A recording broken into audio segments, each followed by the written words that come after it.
Let's get back over to Mark. Meantime, here in our area, just, a nice but windy day. Yeah, it was windy, and that was like about the warmest east wind we get in December. Okay. I mean, typically when we think of that gusty east wind, especially if you live in those usual areas, you think of that as a cold wind, right? Yeah. Goes right through you. Highs in the low 50s today, low to mid 50s. That's about the warmest you can get. So, folks, it doesn't get any better than this, I would say, in December. 50 degrees.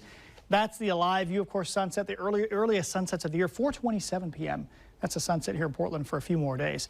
50 degrees, Shiloh and Seaside, Cam. We're losing our daylight there. And Newport all looking nice. I see a ship or a boat leaving there. 51 degrees. Notice that easterly breeze. That's on the Bay Bridge, the Aquina Bay Bridge. East 20 gusting to 25. So that'll keep you folks clear of fog out there. And then the last of the daylight. That's a really pretty view. Katie lined this one up, actually.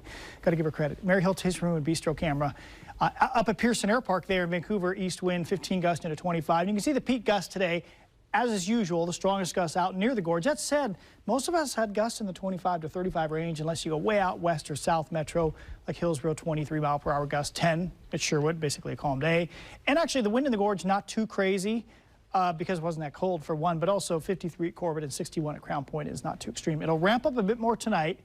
The wind will back off tomorrow afternoon, go calm for a day Thursday, and then it's back big time Friday and into the weekend. So that does keep us clear of fog. I'd be surprised if we get any significant fog in the metro area tonight. So patchy fog developing overnight. You could run into a dense fog spot on your morning commute if you're way out, like let's say far south metro or way up north in Clark County, I suppose. Now, what we are watching, we got very strong high pressure overhead. This weather system out here looks pretty impressive, right? Almost looks like one of those Pineapple Expresses again, but it's not, for one, but also it's running into this wall of high pressure that's over us. And when we have an H, high pressure, the air is sinking, it's dense and it's heavy. So as this system moves into it, it basically crushes it, isn't the right word, but that's what happens more or less. It gets ripped apart as it moves inland. We've got lots of low clouds east of the Cascades trapped over there in the lower elevations. Those stay put.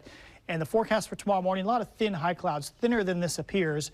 And the clouds will thicken during the day. I'd say we're mainly cloudy, but not like gloomy cloudy. It'll be high clouds by 4 p.m. And by that time, we see some rain along the coast. So what's left of this system drags itself in here Thursday morning. And Thursday's totally gray and just some light rain at times in the morning. In the afternoon, there could still be a shower, although a lesser chance. But yeah, Thursday's a pretty gray day, but that lifts out of here. And Friday, we're back to the east wind and some sunshine, so not so bad. All right, so there's your forecast. Tomorrow, increasing cloud cover, a little cooler afternoon, 50. That's still above normal. East winds gust to 35 in the morning, backing off later in the day. Still dry all the way through the evening tomorrow. We've got one wet day the next 3. That's Thursday. Not a ton of rain, maybe a quarter inch. And then back to sunnier and windy on Friday.